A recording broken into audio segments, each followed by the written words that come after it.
बिस्मिल्लाहिर्रहमानिर्रहीम। अस्सलाम वालेकुम। आज मैं आपको बताऊंगी बहुत ही मज़ेदार मिक्स सब्ज़ी पुलाव बनाने का ऐसा तरीका कि सभी उंगलियां चाट कर खाएंगे। उम्मीद है कि आप लोगों को भी रेसिपी पसंद आएगी। तो आइए चलते हैं और मिलकर शुरू करते हैं अपनी आज की रेसिपी। इसके लिए आप चूल्हे पर कड़ाही या देगची जिसमें आपने पुलाव बनाना है, इसमें आप आधा कप घी या ऑयल डालकर गर्म कर लें। फिर आप एक अदद प्याज लें, इसको आप काट लें। कटा हुआ प्याज आप घी में शामिल करें और इसे आप 1 से 2 मिनट तक ब्राउन करें।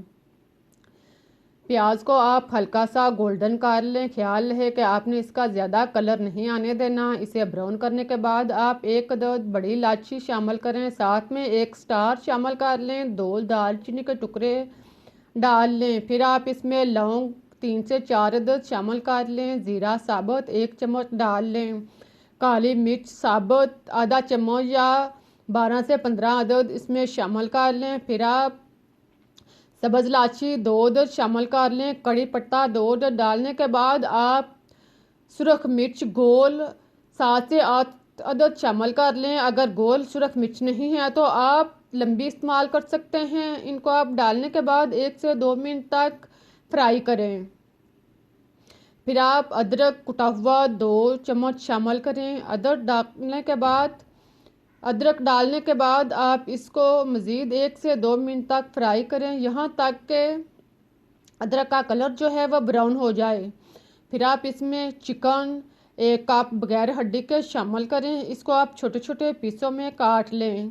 चिकन डालने के बाद आप इसे 2 से 3 मिनट तक फ्राई करें, यहाँ तक कि चिकन जो है वो अच्छी तरह ब्राउन हो जाए, इसका कलर चेंज हो जाए। जब चिकन गोल्डन हो जाए तो आप इसमें 4 से 5 अदद हरी मिर्च साबुत शामिल करें। इसको आप डालने के बाद अच्छी तरह मिक्स करें और फिर आप इसमें गाजर कटी हुई 1 कप शामिल कर लें। गाजर डालकर आप इसे मिक्स करें।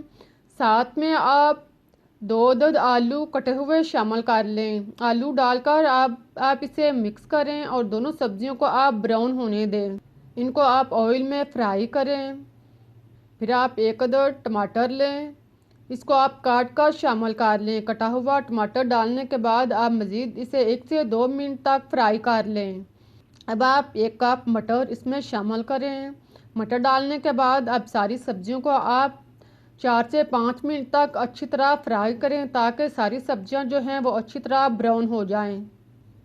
जब सब्जियां फ्राई हो जाएं तो आप इसमें सुरख मिर्च कुटी हुई 1 चम्मच शामिल करें। साथ में खुश्क धनिया कुटा हुआ 1.5 चम्मच शामिल करें। नमक आप 2 से 3 चम्मच या आप टेस्ट के मुताबिक डाल लें।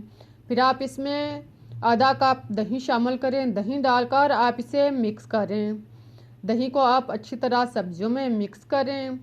इसे आप 3 से 4 मिनट तक पकने दें।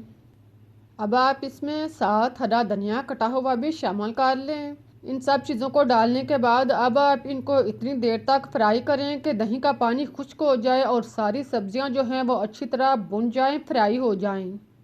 जब घी अलग होना शुरू हो जाए, ऊपर आ जाए, तो समझ लें कि सब्जियां जो हैं वो भुन चुकी हैं, तैयार हो चुकी हैं। अब आप इसमें 2 गिलास चावल, इसको आप पहले 25 से 30 मिनट साफ़ करके अच्छी तरह भिगो दें।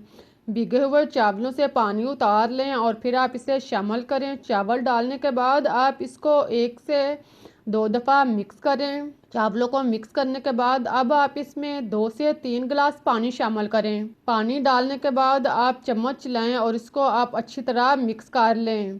फिर आप लीमू स्लाइस कटे हुए 1 से 2 अदद शामिल करें। लीमू डालकर आप इसे मिक्स करें और साथ में आप काली मिर्च पीसी हुई 1 चम्मच शामिल कर लें। इन सब चीज़ों को डालने के बाद आप चम्मच चलाएं और इसको मिक्स कर लें। इनको अच्छी तरह मिक्स करने के बाद साइडों से बर्तन को साफ़ करने के बाद अब आप इसका ढक्कन बंद करें और इसको आप 4 से 5 मिनट तक पकने दें, यहाँ तक कि इसका पानी जो है वो खुश्क हो जाए। 4 से 5 मिनट के बाद आप ढक्कन ओपन करके चेक करें कि पानी जो है वो खुश्क हो चुका है। आप पानी को आप अच्छी तरह खुश्क ना होने दें बल्कि हल्का सा पानी इसके अंदर रहने दें।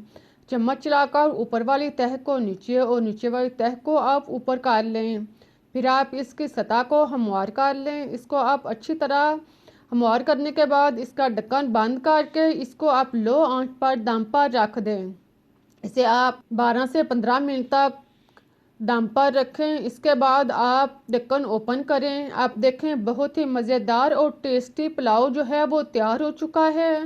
चम्मच लाकर आप चावलों को अलग अलग कर लें। आप सारे चावलों की तह को अच्छी तरह मिक्स करें, इनको अलग करें। आप देखें बहुत ही मज़ेदार टेस्टी और निखरा निखरा पुलाव जो है वो तैयार हो चुका है। इस तरह से आप पुलाव बनाएंगे तो यकीन करें सभी उंगलियां चाट कर खाएंगे और सभी को पसंद आएगा। उम्मीद है कि आप लोगों को भी रेसिपी पसंद आई होगी। अगर रेसिपी अच्छी लगी है तो इसे लाइक करें, शेयर करें, चैनल को सब्सक्राइब करना मत भूलें। मुझे इजाज़त दें, फिर मिलते हैं एक नई और मज़ेदार रेसिपीज़ के साथ। तब तक के लिए अल्लाह हाफिज़।